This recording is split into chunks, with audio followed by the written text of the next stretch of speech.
Ayan, ito ngayon yung trabaho ni Mamila. Pinagkaabalahan niya ngayon.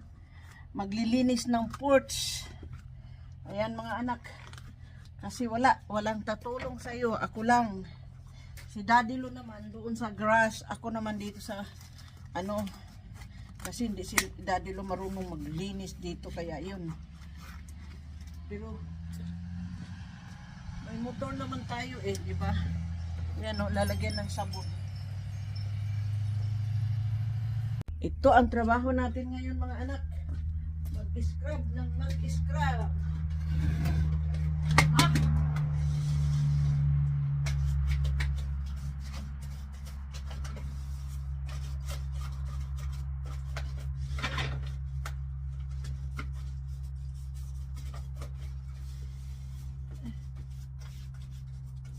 Ayan.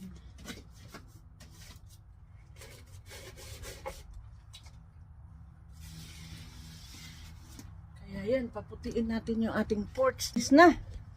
Ayan na mga anak. Uy. Ayan. Naglinis na, linis na mga anak.